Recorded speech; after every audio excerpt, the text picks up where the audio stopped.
கர்த்தராகிய இயேசு கிறிஸ்துவின் நாமத்தில் நன்றி வாழ்த்துக்கள். தேவன் தாமே நாம் ஒவ்வொருவரும் பாதுகாத்து ஆசீர்வதித்து அந்த வழியில் நமக்கு வழங்கும். இப்பொழுது ஒரு கர்த்தர் நம்மோடு பேச முடியும் ஆசீர்வதிக்கிறார். ஆமென். உம்மோடு செலவிடும் ஒவ்வொரு நிமிடமும் வீணாக போகாதையா, என்னை பலவானாய் மாற்றுமையா. உம்மோடு செலவிடும் ஒவ்வொரு நிமிடமும் வீணாக போகாதையா, என்னை மாற்றுதையா.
நல்ல பிதாவே, ஆமென். அல்லேலூயா.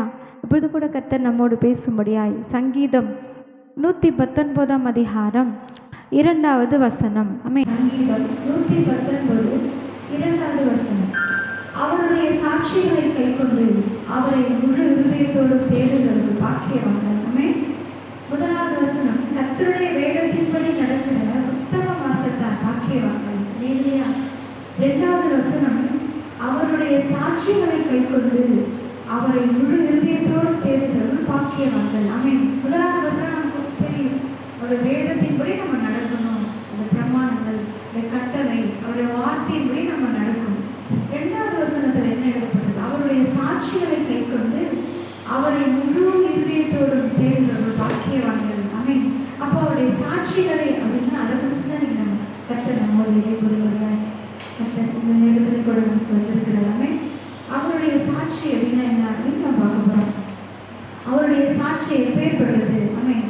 அவரை குறித்து யார் யாரெல்லாம் சாட்சி சொன்னாங்க? ஆமென். அதை குறித்து நம்ம பார்க்கலாம். ஆமென்.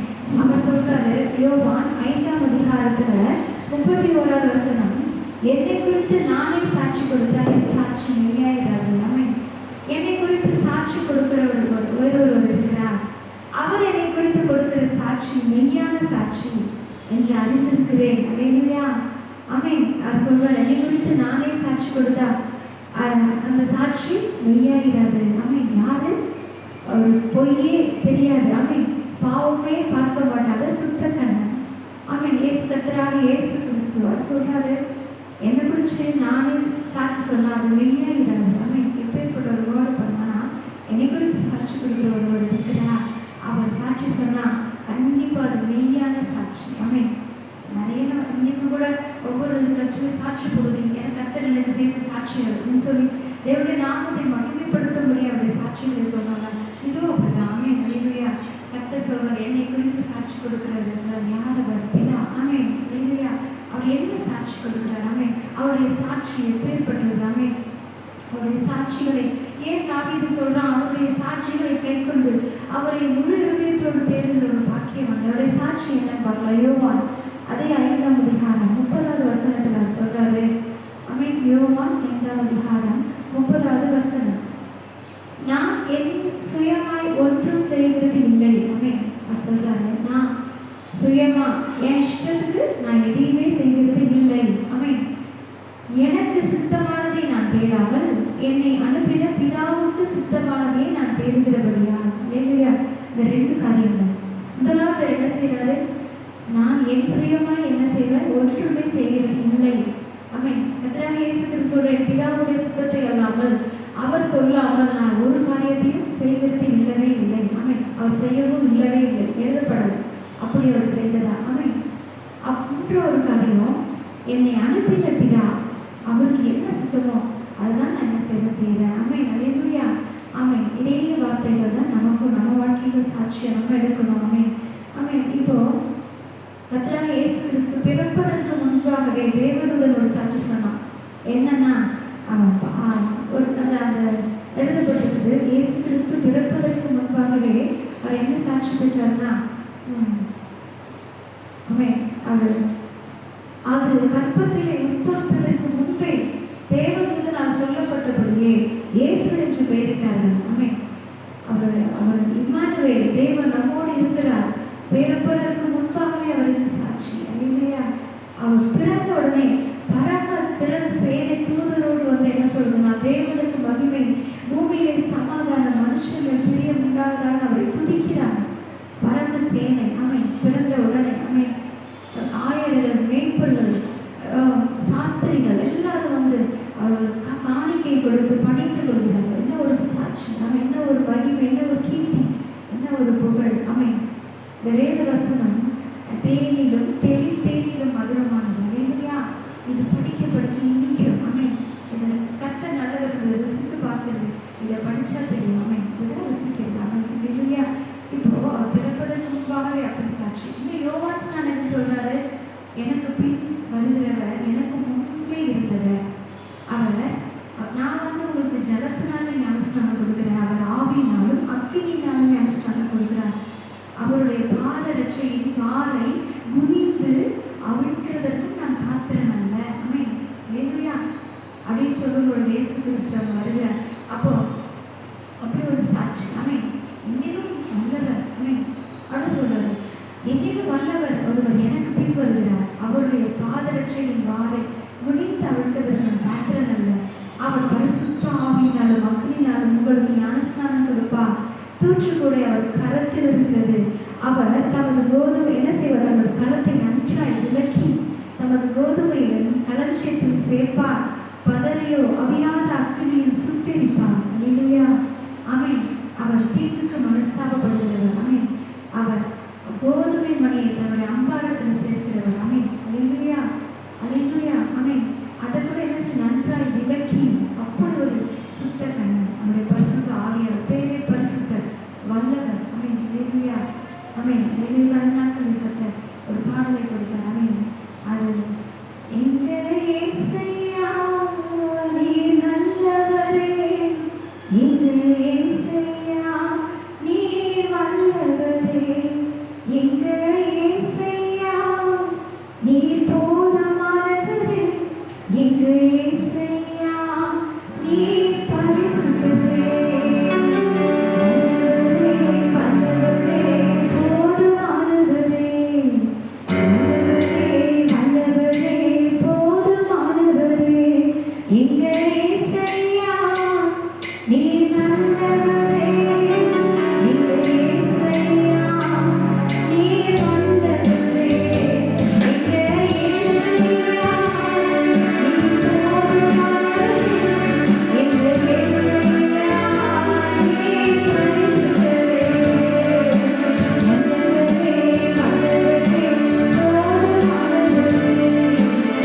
பரிசுத்தரே, வல்லவரே வல்லவரே போதுமானவரே, வல்லவரே வல்லவரே அவரை போல ஒருவரும் இல்லவே இல்லை. இது யோவான் ஸ்நானனுடைய சாட்சி. பிதா இவரை குறித்து என்ன சாட்சி கொடுத்தால் நமக்கு தெரியும். அவர் ஞானஸ்நானம் எடுத்துக்கொண்ட உடனே எழுதப்பட்டிருக்கிறது, வானம் அவருக்கு திறக்கப்பட்டது, தேவ ஆவியானவர் புறாவை போல் அவர் மேல் இறங்கினார். ஆமென். இத்தனை பேர் ஞானஸ்நானம் வாங்கினாங்க, ஒருத்தர் மேலேயும் அப்படி ஒரு சாட்சி இல்லை. ஆனால் இயேசு கிறிஸ்து ஞானஸ்நானம் வாங்கி அவர் கரையில் ஏறின பொழுது வானம் திறக்கப்பட்டது. ஆமென். வானமே திறந்தது. ஆமென். அல்லேலூயா. வானத்தை உண்டாக்கினவர் அவர், பூமியை உண்டாக்கினவர் அவர், சர்வ சிருஷ்டிக்கு எஜமானவர். ஆமென். அவருக்காக வானம் திறக்கப்பட்டது. தேவ ஆவி புறாவை போல என்ன செஞ்சாங்க? இறங்கி அவர் மேலே வந்தார். ஆமென். அது மாத்திரமல்ல, வானத்திலிருந்து ஒரு சத்தம், இவர் என்னுடைய நேசகுமாரன், இவரின் பிரியமாய் இருக்கிறேன் என்று உரைத்தது. என்ன ஒரு சாட்சி. ஆமென். அநேக சாட்சிகள் தேவனை குறித்து நம்ம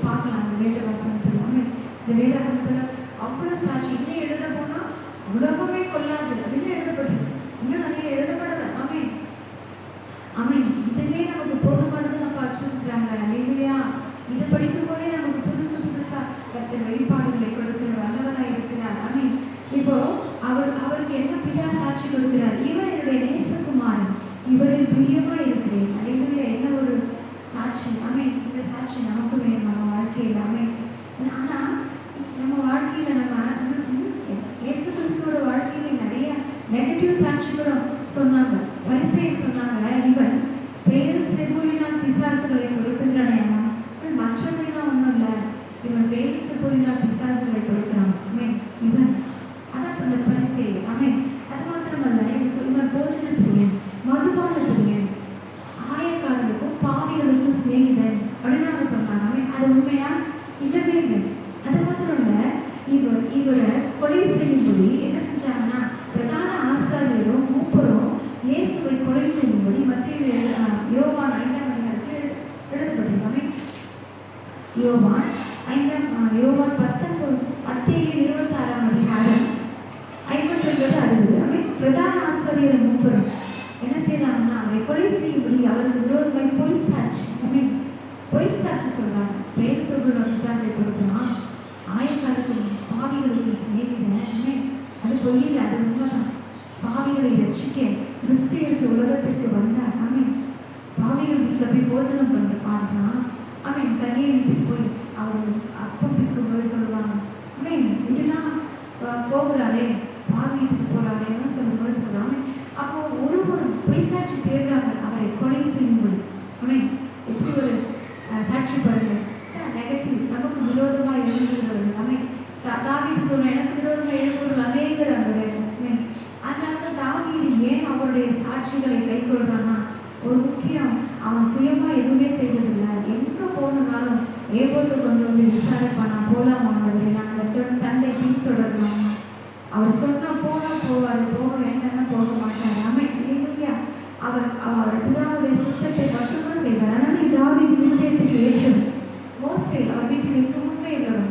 யோபு உத்தமன், சன்மார்க்கன், இப்படிலாம் சாட்சி பெற்றவங்க வந்து தேவனுடைய வாயினால. ஆனால் இப்போ அந்த பிரதான ஆசாரியர் பொய் சாட்சி தேடுறாங்க, அவரை கொலை செய்யும்போது ஒருவரும் பார்க்கப்படல. அநேகர் வந்து பொய் சாட்சியை சொல்லியும் பார்க்குறாங்க. ஆனால் அது ஒவ்வொரு கடைசியில் ஆலயத்தை நமக்கு பரிச்சு அது அந்த சாட்சிக்கு நம்ம போகலை. அப்படின்னா பொய் சாட்சிகள் நம்ம வாழ்க்கையில் வரும். ஆமீன். செய்யாததை செய்தோன்னு சொல்லுவாங்க, சம்மந்தமே இல்லாத சம்மந்தப்படுத்துவாங்க. ஆமீன். இல்லையா? ஆனாலும் என்னுடைய வாழ்க்கையில் நிறைய காரியங்கள் உண்டு. நான் நேரம் போது அதை சொல்லுவாங்க, பச்சை மரத்துக்கே அப்படின்னா பட்டை மரத்துக்கு. ஆமீன். அதனால அவருக்கு நெகட்டிவ் சாட்சிகள் இருந்தால் ஆனால் ஒவ்வொருமே இல்லை, அது எடுபடலை. ஆமீன். நமக்கு பரலோகத்தில் சாட்சி மூவை பிதா வார்த்தை பரிசுத்த ஆவியான இந்த பூலோகத்தில் ஆவி ஜலம் ரத்தம். அதனால தான் ஆவியினுடைய ரத்தம் என்ன செய்யுதுன்னா கூப்பிடுகிறது. ஆதியாகமத்தில் கேட்பார்ல கர்த்தர், தாய் அவன்கிட்ட போய் கேட்பார், என்ன செஞ்ச சகோதரன் உடைய ரத்தம் என்னை என்ன செய்யுதுன்னா பூமியில் இருந்து என்னை நோக்கி கூப்பிடுகிறது. எல்லாமே சாட்சி கொடுக்கும். ஆனால் நம்ம வாழ்க்கையில் நம்ம ரொம்ப கவனமாக இருக்க வேண்டிய காரியம், அவர் சொல்கிற வேத வசனம் நம்மளா சுயமாக எதையுமே செய்யக்கூடாது. அவருடைய சித்தம் இல்லாமல் நம்ம எதையும் செய்யக்கூடாது. அவருடைய கட்டளையை மீறி நம்ம எதையும் செய்யக்கூடாது. அந்த பிரமாணங்களை நம்ம கை கொள்ளணும், அந்த கட்டளைகளை கை கொள்ளணும். அதான் சங்கீதம் 1ஆம் அதிகாரம், துன்மார்க்கருடைய ஆலோசனை நடக்காத, பாவிகளுடைய வழியில் உட்காராத, பரியாசக்கார உட்காராத. நமக்கு அந்த வேலையை நாமே இன்னும் நீதிமான் ஆளும்போது ஜனங்கள் தவிக்கிறான், துன்மார்க்கன் ஆளும்போது ஜனங்கள் தவிக்கிறார்கள். வசனம் நீதிமொழிகள் எழுதப்பட்டிருக்காமே. யாரும் சாரமானே சொல்லலாம், பெரிய ராஜா ஞானி. ஆனால் துன்மார்க்கர் ஒரு தேசத்தை ஆளுட்டானா அந்த ஜனங்கள் தவிக்கிறாங்களே. அப்படிதான் பார்வோன் ஆண்டபோது இஸ்ரவேல் ஜனங்கள் தவித்ததுனால தான் கர்த்தர் மோசேயை அனுப்பினார். இல்லையா? அதுபோல இப்போ அவருடைய சாட்சி எப்படிப்பட்டது? அவருடைய சாட்சிகளை என்ன செய்யணும்? கை கொள்ளணும். அது மாத்திரமல்ல, அவரை முழு இருதயத்தோடு தேடணும். 2 காவியம் சொல்றாரு, அவருடைய சாட்சியை நான் கை கொள்வேன், அவரை முழு இருதயத்தோடு தேடுவேன். தேவனாகிய கர்த்தருக்கு முழு இருதயத்தோடு, முழு ஆத்மாவோடு, முழு மனதோடு, முழு பலத்தோடு அன்பு கூறுவாயாக. 2 கற்பனை. அவர் அதை வச்சிருக்கிறார் தாவீது. அவருடைய சாட்சிகளை கை கொண்டு, அவருடைய சாட்சி என்ன, நான் என்னுடைய சுயமாக எதுவும் செய்ய மாட்டேன், என்னை அனுப்பினேன், பிதாவுக்கு சித்தம் எதையும் அதையே நான்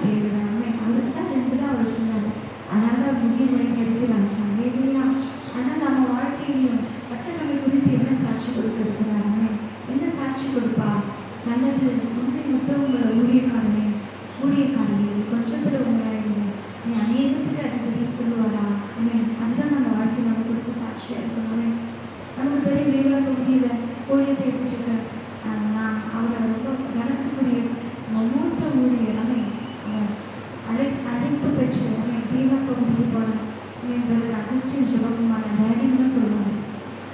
என்னுடைய ஆவிக்குரிய வாழ்க்கைக்கு ஒரு தகப்பன்னு சொல்லுவேன். நான் இந்த பைபிளை எனக்கு அவர் விளக்க வச்சதே அவருடைய மெசேஜஸ் தான். அதை நான் கேட்டு தான் இன்னைக்கு இந்த அளவுக்கு இந்த பைபிளை எனக்கு இன்ட்ரெஸ்ட் வந்ததுக்கு காரணம் அகஸ்டின் ஜெபகுமார் டேடியோட மெசேஜ் தான். இந்த நாட்களில் அதோட ஜோஷ்வா எஸ்டர் அண்ணா அவ்வளோ எக்ஸலண்ட்டாக அவங்க மெசேஜ் கொடுப்பாங்க. ஒவ்வொரு நாளும் மார்னிங் டிவோஷன் ஜோஷ்வா எஸ்டர்னு சேனலே இருக்காங்க. ஃபஸ்ட்டு ஜோஷ்வா எஸ்டர் அவங்களோட மெசேஜ் அவ்வளோ அருமையாக இருக்குது. அதை நான் ஃபாலோ பண்ணுறேன். பரிசுத்தவான்களை என்ன செய்யணும்னா வழியிலே நின்று பூர்வ பாதை எது என்று பார்த்து அதிலே நடக்குங்கள். நம்ம முன்னோர்கள் எந்த வழியில் நடக்கிறாங்க, எப்படி போகிறாங்க, அதை நம்ம என்ன செய்யணும், எடுக்கணும். அன்னப்பறவையை போல நம்ம என்ன எடுக்கணும். அது இந்த பூமியில் நம்ம அன்னப்பறவையை போல வாழணும். அன்னப்பறவை நமக்கு தெரியும், தண்ணியும் பாலையும் வச்சா பாலை குடிச்சிடுமா, தண்ணி அப்படியே இருக்குமா. அது போல தாமரையில் எங்கேயே தண்ணீர் என்ன செய்யாது, ஒட்டவே ஒட்டாது. அது போல துன்மார்க்கமான இந்த பூமியில் நம்ம எப்படி இருக்கணும்னா அவருக்காக வாழணும்.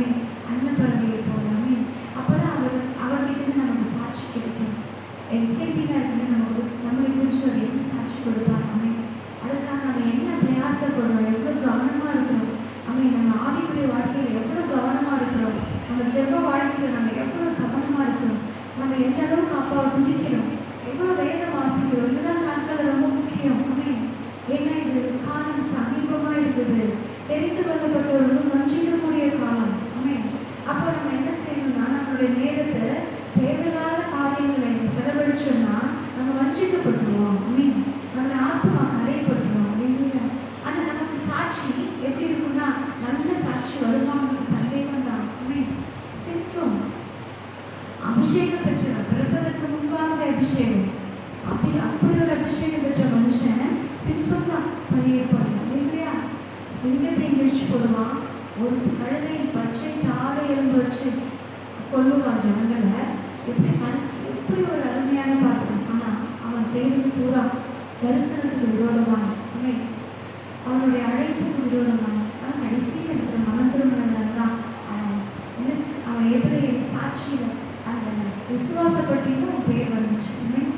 அட்லீஸ்ட் அப்படியாவது நம்ம இதுவரைக்கும் எப்படி இருந்தாலும் இனிமேட்டாவது நம்ம என்ன செய்யணும்னா இந்த சிம்சோனை போலவாவது மனத்திருக்கிட்டோம்னா நமக்கு சாட்சி நம்மளுடைய விசுவாசப்பட்டியில் நம்ம பேர் வரும். அன்றைய ஆனால் நம்ம என்ன செய்யணும், நமக்கு கொடுக்கப்பட்ட இந்த வாழ்க்கையில் நம்ம எப்படி வாழணுங்கிறது கவனமாக இருக்கணும். நம்மளுடைய சாட்சி எப்படி இருக்குங்கிறது கவனமாக இருக்கணும். பரிசேயர் சொல்லுவாங்க, அவன் பேசுக்குள்ள பிசாசை கொடுக்குறான், அவன் மதுபான பிரியன், அவன் போஜன பிரியன். அதெல்லாம் காதல் வாங்கினா நம்ம என்ன செய்ய முடியாது, ஆவிக்குரிய வாழ்க்கையில் முன்னாடி போக முடியாது. ஆனால் நமக்கு கர்த்தர் என்ன சொல்கிறாரோ அதை மட்டும் நமக்கு அவர் என்ன நமக்கு சர்டிஃபிகேட் கொடுக்குறாரு அதில் நம்ம கவனம் செலுத்தும் பொழுது நமக்கு, ஆனால் அவரோட நம்ம நேரத்தை செலுத்தும் பொழுது அந்த ஆனந்தத்துக்கு அளவே இல்லாமல் நம்ம என்ன செய்யலாம், இந்த வார்த்தையின்படி நம்முடைய சாட்சிகளை கைக்கொள்ளணும். முன்னுரிமையோடு பேரும்போது நம்மளுடைய சாட்சி அது எக்ஸைட்டிங்காக இருக்குது. அது கர்த்தர் அருமையாக நமக்கு வைப்பாங்க. நீங்கள் பவுல் சொல்கிறாரு, ஓட்டத்தை விசுவாசத்தை காத்துக்கொண்டே இருக்கிற நீரின் கீழம் எனக்காக வைக்கப்பட்டிருக்கிறது. என்ன ஒரு சாட்சி. அது போல நம்ம ஒவ்வொருடைய வாழ்க்கையின் சாட்சி இருக்குது. அதை கர்த்தர் வரும்பொழுது நமக்கு தெரியும்.